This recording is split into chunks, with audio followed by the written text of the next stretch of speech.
오늘 기도의 사람이라는 제목으로 함께 말씀을 나누어 보고자 합니다.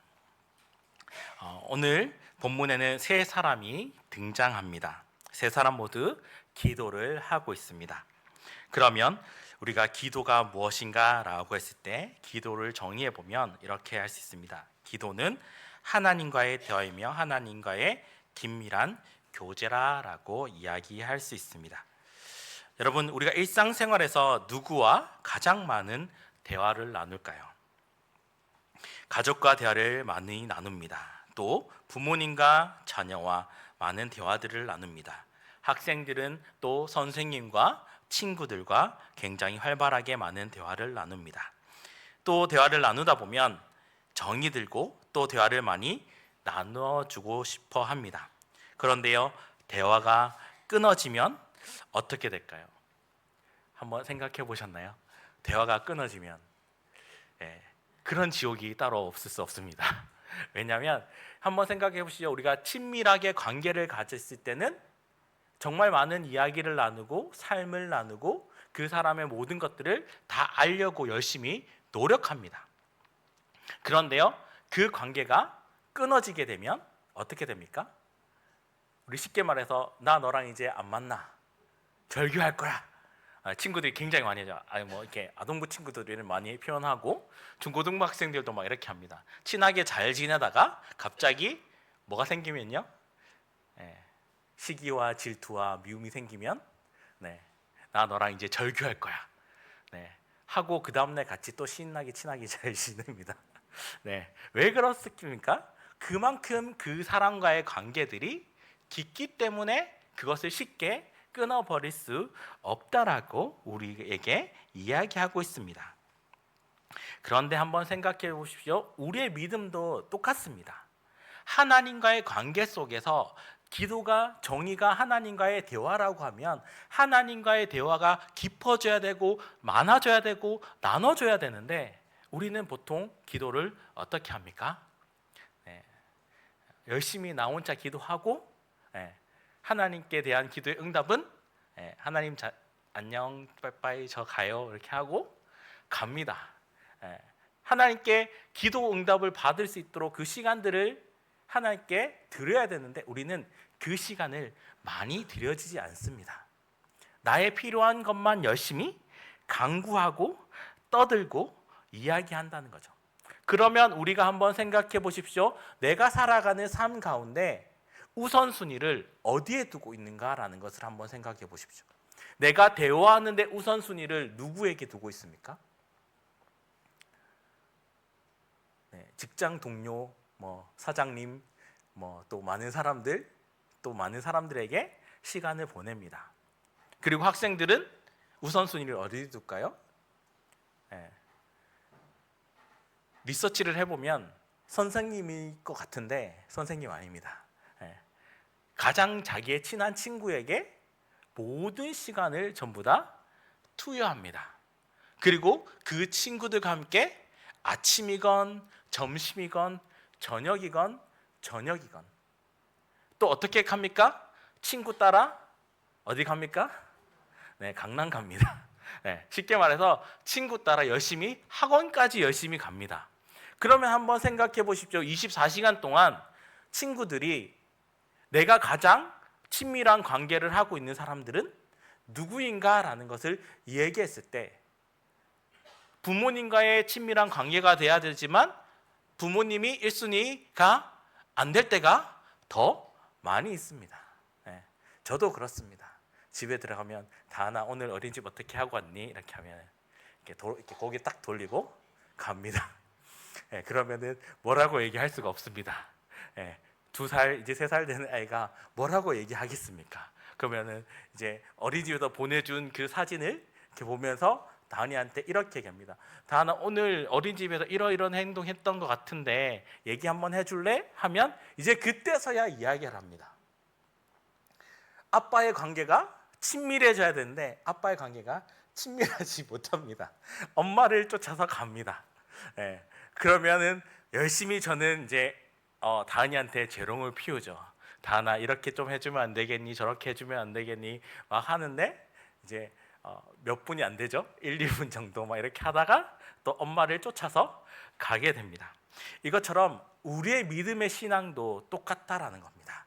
하나님과의 관계 속에서 내가 하나님과 얼마나 많은 깊은 대화를 하는가, 내가 하나님 그 깊은 관계 속에서 얼마나 교제를 하는가, 그리고 하나님은 우리에게 사람과 함께 같이 교제하기를 원하시는데 사람들은 이렇게 합니다. 하나님, 저 너무 바빠요. 나 오늘은 조금만 빠지면 안 될까요?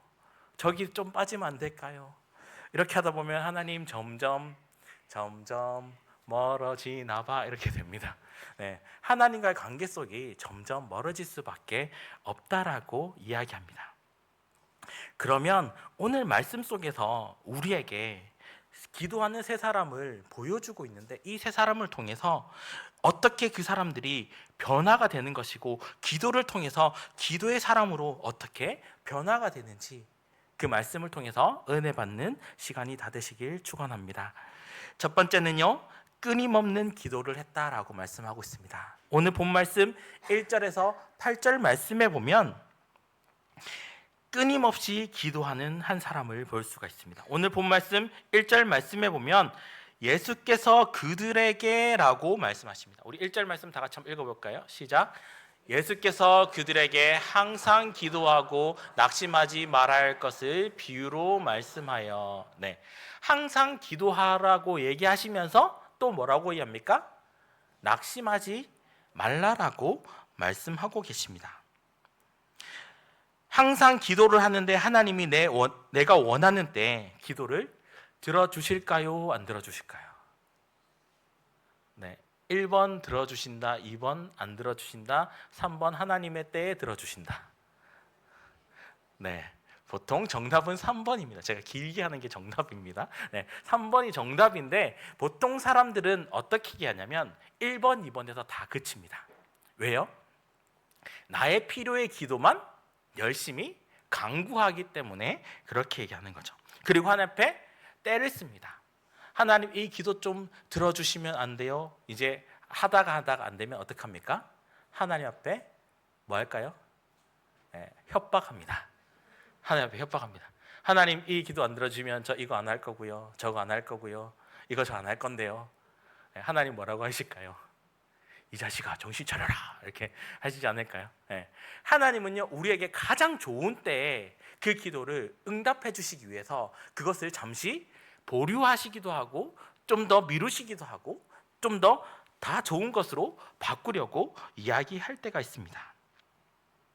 제가 이렇게 이야기하는 것은 제 딸의 다은이에게 이렇게 아침에 밥 먹을 때 저도 이렇게 얘기합니다. 다은아, 밥 먹자. 이렇게 하면은 이제 엄마는 이미 출근하고 없습니다. 제가 이제 밥을 먹이고 씻기고 준비하고 어린이집을 보내야 됩니다. 그러면 다은이가 협조를 해줘야 됩니다.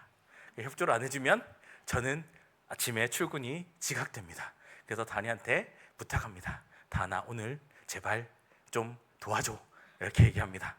근데 다은이가 도와줄까요? 안 도와줄까요? 네, 도와줄 때도 있고 안 도와줄 때도 있습니다. 네, 근데요, 밥 먹을 때 이렇게 합니다. 다은아, 이거 오늘 네가 좋아하는 반찬이야.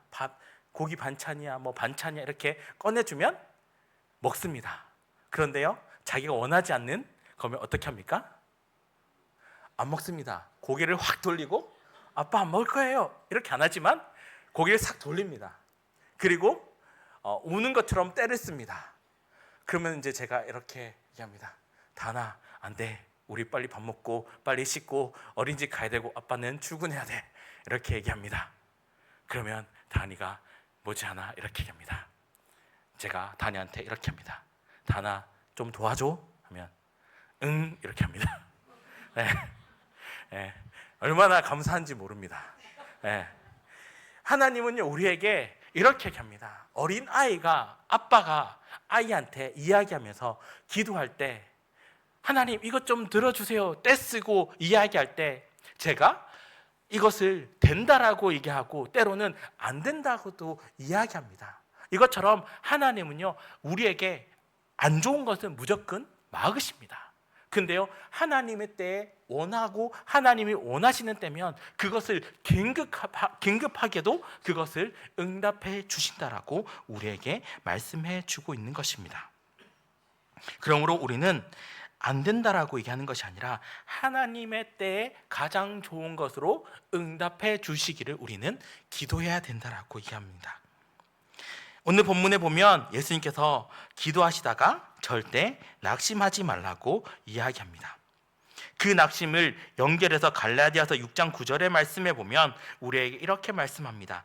우리가 선을 행하되 낙심하지 말지니 포기하지 아니하면 때가 이름에 거두리로다라고 우리에게 말씀하고 있는 것입니다. 선을 행하다가 낙심하지 말라는 것, 포기하지 말고 끝까지 그것을 하다 보면 그 열매가 이루어진다라고 얘기합니다. 이 말씀을 기도에 연결시켜 보면 기도하다가 낙심하지 말라라고 우리에게 말씀하는 것입니다. 그러므로 기도가 응답이 없는 기도는 없다라는 것입니다.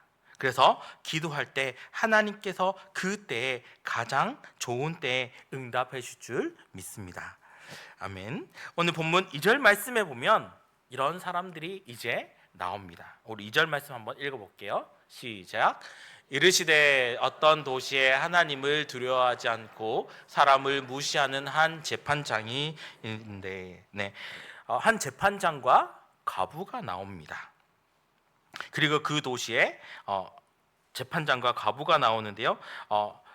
그 과부는 재판장에게 계속해서 쫓아다니면서 이야기를 합니다. 뭐라고 이야기하냐면요. 나 너무 억울합니다. 그 문제를 해결해 달라고 재판장에게 쫓아다니면서 이야기합니다. 그런데요. 어떻게 쫓아다니냐면 오늘 본문 말씀 속에 보면 이렇게 합니다. 그러니까 조금 표현은 다르지만요. 이렇게 표현합니다. 아침에도 찾아가고 점심에도 찾아가고 저녁에도 찾아가고 밤에도 찾아가고 시도 때도 없이 찾아갑니다. 자, 재판장이 어떨까요? 네, 스트레스가 굉장히 많이 받겠죠.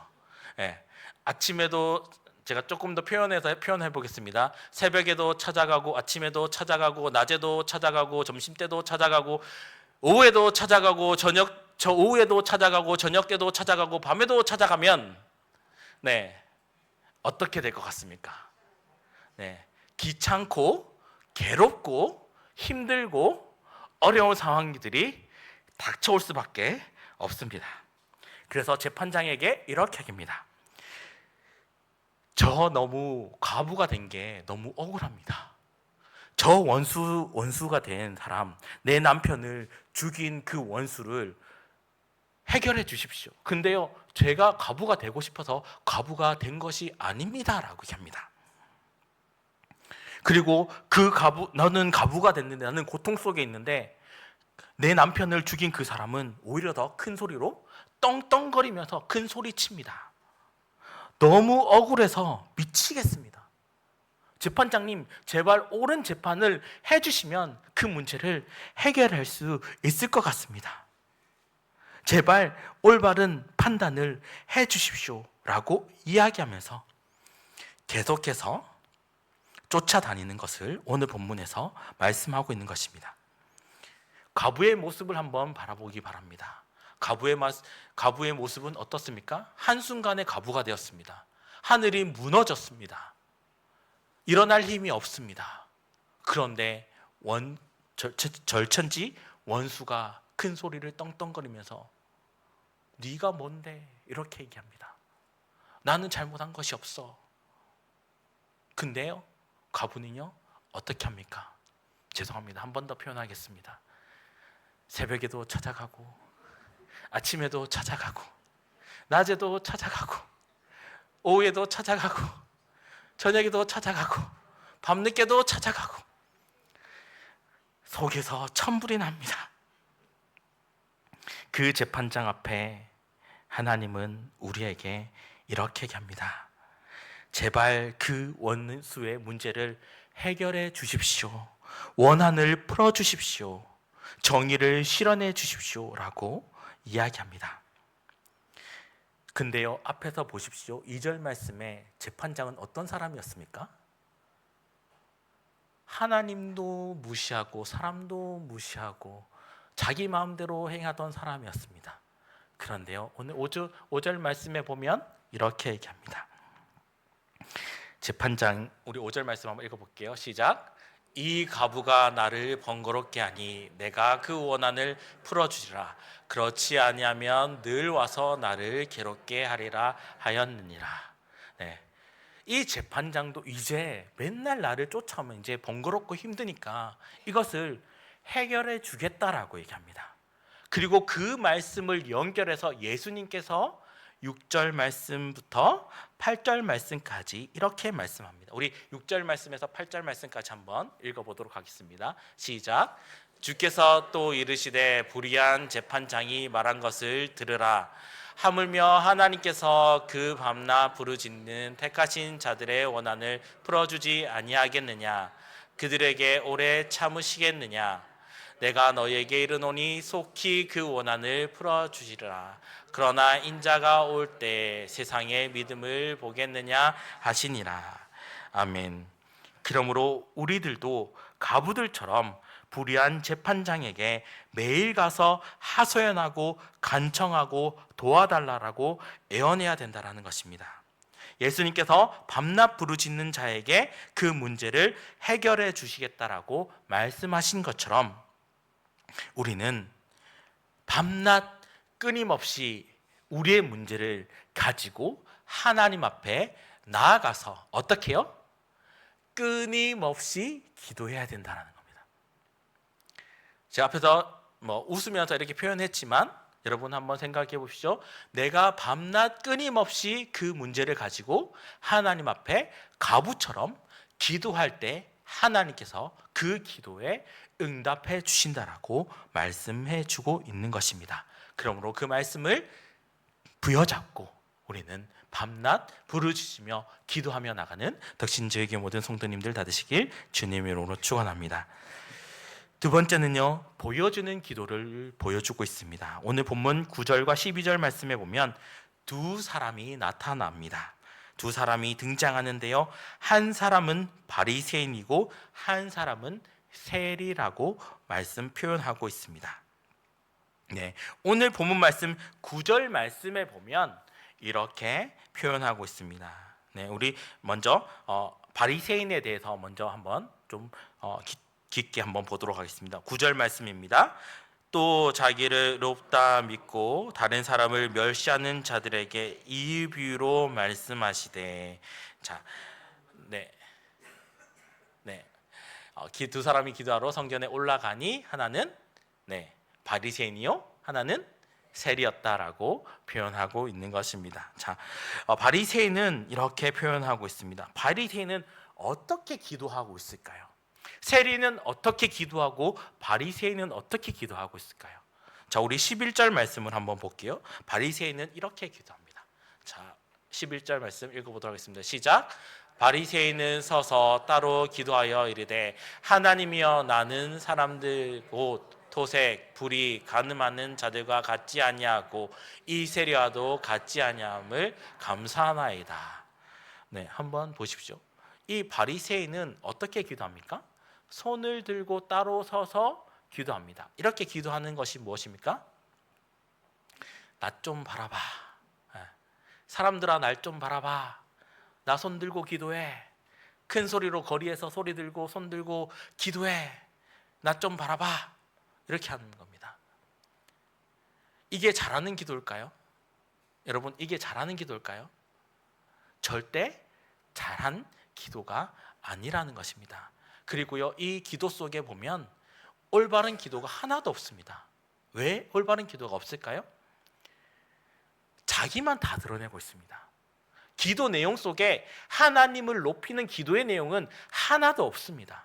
그리고 자기만 드러내고 자기는 다른 사람들과 함께 다른 사람으로 표현하고 구분하고 다른 사람을 정죄하고 이렇게 다 표현하고 있다는 것입니다. 그리고 성전에 올라가서 기도한다라는 것, 기도 형식에 맞춰서 기도하는데, 기도 형식의 기도는 맞춰서 기도하지만 정죄하면서 다른 사람을 비방하면서 다른 사람을 모욕하면서 기도하는 그 기도. 그리고 이렇게 합니다. 나는 따로 기도합니다. 너희들과 같은 종류가 아니니까. 이렇게 하는 것입니다. 그리고 이렇게 합니다. 하나님이여, 나는 다른 사람들과 다릅니다. 다른 사람들은 도색하는 일도 했고 불의한 일도 했고 간음도 했습니다. 근데요, 나는 하나님 앞에 이렇게 기도합니다. 나는 저런 놈들과 함께 섞일 수 없다라고 이야기하면서 정죄합니다. 왜 하나님 앞에서 기도하면서 남을 정죄합니까? 정죄하는 마음은 있어서도 안 되는 일이지만 그 모습을 나타내면서 하는 기도는 더욱더 안 되는 것이다라고 얘기합니다. 그리고 뭐라고 얘기하냐면, 나는 세리와 같지 아니하니 뭐라고요? 감사합니다라고 하나님께 이렇게 기도합니다. 여러분, 이 기도가 정상적인 기도일까요? 여러분 한번 생각해 보십시오. 오늘 말씀을 다시 한번 깊게 보시면서 한번 보시기 바랍니다. 이 바리새인이 하는 기도가 하나님 앞에 정상적인 기도가 아니다라는 것입니다. 그리고 자기만 드러내고 정죄하고 다른 사람을 비방하고 모욕하고 그리고 세리를 무시하면서 기도합니다. 그리고 하나님 앞에 나는 세리와 같이 아니하니 감사합니다라고 기도합니다. 어떻게 이렇게 기도할 수 있을까요? 기도 중에 계속해서 다른 사람을 무시하면서 기도하는 그 내용들을 이야기합니다. 그리고 사람들 향해서 손가락질하면서 나는 저 세리와 같지 않다. 이것을 나는 감사한다. 뭔가 잘못돼도 참 잘못된 기도면서 이런 기도를 하고 있는 것입니다. 그 다음에 보면 또 가관이 아닌 또 내용들이 또 나옵니다. 뭐라고 얘기하냐면요, 12절 말씀부터 보면 12절 말씀에 보면 뭐라고 합니까? 12절 말씀 한번 읽어볼게요. 시작. 나는 이래 동안 2번씩 금식하고 또 소득의 11조를 드리니다 하고. 여러분, 정말 속된 말로 못된 것만 다 하고 있어요. 네. 사람들 정죄하고 모욕하고 무시하고, 그 다음에요, 자기는요 일주일에 2번씩 금식한답니다. 네. 금식이요, 누굴 위한 금식입니까? 네. 성경에 보면 금식은요 하나님이 원하시는 금식을 해야 된다라고 합니다. 근데요 유대인은요 어떻게 합니까? 자기의 유익을 위해서 일주일에 2번씩 금식하고 또 뭐 합니까? 11조를 사람들 앞에 자랑합니다. 여러분, 헌금을 자랑하는 겁니까? 아닙니다. 근데요 이렇게 자랑하는 겁니다. 하나님 앞에 해서는 안 되는 그 행위들을 이 바리새인이 다 하고 있는 것입니다. 정말 하나님이 보시면 기도 안 차는 이런 기도를 하면서 사람들 앞에 자기를 드러내면서 기도하고 있는 것을 우리에게 보여주고 있는 것입니다. 그러므로 우리가 중요하게 바라봐야 되는 것은요, 보여주는 기도가 아니라 하나님 앞에 올바른 기도를 올려드려야 된다는 것입니다. 여러분, 우리가 기도할 때 사람들 앞에 보이기 위해서, 자랑하기 위해서 큰 소리로 소리 높여서 기도하는 것이 아니라 때로는 큰 소리로 내서 기도할 수 있는 것입니다. 그것은요 하나님 앞에 내가 정말 좌절해서 부르짖고 하나님 앞에 통곡할 때 그런 기도는 할 수 있는 것입니다. 근데요 사람들 앞에 자랑하기 위해서 큰 소리 내서 목소리 높여서 막 기도하는 것은 올바른 기도가 아니다라는 것을 우리에게 보여주는 것입니다. 그러므로 오늘 우리는 본문을 통해서 바리새인의 기도를 보여주는 것이 아니라 우리가 올바른 통회하고 자복하는 그 기도를 드려야 된다라고 말씀하는 것입니다. 마지막 세 번째가요, 통회하는 기도입니다. 오늘 본문 13절에서 14절 말씀에 보면 통회하는 기도입니다. 두 사람이 기도하는 비유를 보여줍니다. 우리 13절 말씀 한번 보도록 하겠습니다. 세리가 이렇게 기도합니다. 시작. 세리는 멀리 서서 감히 눈을 들어 하늘을 쳐다보지 못하고 다만 가슴을 치며 이르되 하나님이여 불쌍히 여기소서 나는 죄인으로소이다 하였느니라. 아멘. 자, 세리와 바리새인의 기도가 어떻습니까? 완전 다릅니다. 그리고요 세리는요 어떻게 합니까? 자기 자신을 낮춥니다. 겸손한 모습으로 기도합니다. 어떻게 합니까? 하늘 우러러 쳐다보지도 못한다라고 표현합니다. 하나님, 내가 하늘을 우러러 쳐다보지도 못하면서 하나님, 나는 죄인입니다라고 고백하면서 기도합니다. 그리고 어떻게 합니까? 가슴을 치면서 자복하면서 기도합니다. 그래서 하나님, 나는 하나님 성전에 올라가면서 기도하는 그것도 하나님, 나는 죄인이어서 그렇게 하지 못하겠습니다라고 기도하는 것이 세리의 기도입니다. 근데 바리새인은 어떻게 합니까? 성전에 올라가서 두 손 들고 소리 높이고 사람들 앞에 보면서 나 이렇게 기도합니다라고 자랑하면서 기도하는 것입니다. 이 두 사람의 기도 모습 속에 우리는 어떤 모습을 보여주는 것입니까? 우리는 통회하고 자복하는 마음으로 머리를 숙이고 겸손한 모습으로 가슴이 터지도록 자복하면서 하나님, 나는 죄인입니다 라고 고백하면서 기도해야 된다라고 말씀하는 것입니다. 왜요? 내가 하나님 앞에 자복하면서 가슴을 치면서 기도하는 것은요, 가슴이 터져서 하나님 앞에 가슴을 너무 쪼여서 이 가슴이 터질 것 같아서 하나님 앞에 통회하면서 자복하면서 기도하다라는 것을 표현하고 있는 것입니다. 하나님, 내 가슴이 터질 것 같아서 견디지 못해서 기도합니다. 하나님, 그래서 내가 하나님 성전에 올라가는 그 자리마다 내가 하나님 앞에 자복하면서 기도하면서 나갈 수밖에 없습니다. 하나님, 내가 성전에 올라가는 그 앞자리까지 내가 나기가 너무 어렵습니다라고 자복하고 고백하면서 자복하면서 하나님 앞에 기도하는 것입니다. 우리가 가슴을 왜 칩니까? 여러분, 우리가 이렇게 표현하죠. 아, 답답해 하잖아요. 속에서 뭐가 올라온 겁니까? 네, 우라통이 올라와서 한 건 아닙니까? 똑같은 것입니다. 가슴이 속에서 천불이 올라와서 하나님 앞에 가슴을 치면서 기도하는 것, 그것을 세리가 보여줬다라고 우리에게 말씀하고 있는 것입니다. 사랑하는 성도 여러분, 오늘 본문 말씀 속에 14절 말씀에 보면 이 사람들의 두 사람의 기도의 모습이 비교해서 보여줍니다. 어떻게 보여줄까요? 우리 14절 말씀 읽으면서 우리 마무리 한번 해보도록 하겠습니다. 14절 말씀 시작. 내가 너희에게 이르노니 이에 저 바리새인이 아니고 그의 집으로 내려갔느니라. 무릇 자기를 높이는 자는 낮아지고 자기를 낮추는 자는 높아지리라 하시니라. 아멘. 네, 보십시오. 바리새인은요, 마지막에 기도하고 성전을 떠나갔을 때 어떻게 합니까? 의롭다함을 받지 못했다라고 말씀하고 있습니다. 근데요, 세리는요 어떻게 합니까? 기도가 끝난 다음에 성전을 내려갈 때 삶이 변화되었다라고 말씀하고 있는 것입니다. 바리새인은요 끝까지 이렇게 기도했는데 삶이 변하지 않았습니다.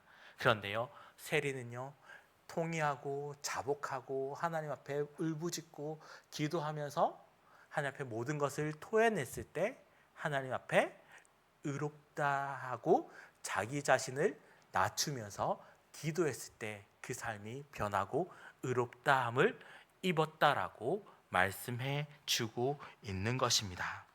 성전으로 올라갈 때 두 사람이 같이 올라갔습니다. 그러나 내려올 때 두 사람의 변화는 어떻습니까? 한 사람은 의롭다함을 인정받았고 한 사람은 의롭다함을 받지 못했다라는 것을 우리에게 말씀해 주고 있는 것입니다. 그러므로 우리는 이렇게 기도합니다. 나는 죄인입니다. 나를 불쌍히 여겨 주시옵소서. 가슴을 치고 자복하고 그 기도가 은혜 충만한 기도로 변화되어서 여러분의 기도 생활이 세리처럼 변화되고 은혜 받는 귀한 삶이 다 됐으면 좋겠습니다. 사랑하는 성도 여러분, 이제 말씀을 정리해 보려 합니다. 오늘 본문 말씀 속에 세 사람의 모습을 보여줬습니다. 한 사람은 갑으로서 끈질기게 하나님 앞에 울부짖고 매달려서 그 기도가 응답되었던 사람입니다. 한 명은 바리새인, 정말 그 기도가 응답되지 못했던 기도를 했던 바리새인의 모습을 보여줬습니다. 그리고 마지막 세 번째 세리의 모습은 어땠습니까? 자신을 낮추고 가슴을 치고 자복하고 통회하는 기도를 함으로 인해 하나님 앞에 의로움을 받았다라고 얘기하고, 자신이 겸손한 모습으로 죄인이다라고 고백하며 나아갔을 때 그 삶이 변화되었다라는 것을 우리에게 말씀하고 있는 것입니다. 그러므로 사랑하는 성도 여러분, 우리는 오늘 말씀을 통해서 정말 과부처럼 하나님 앞에 끈질기게 기도하고 겸손하고, 세리처럼 겸손하고 가슴을 치고 통회하며 기도하며 나가는 덕신저에게 모든 성도님 다 되시길 주님의 이름으로 축원합니다.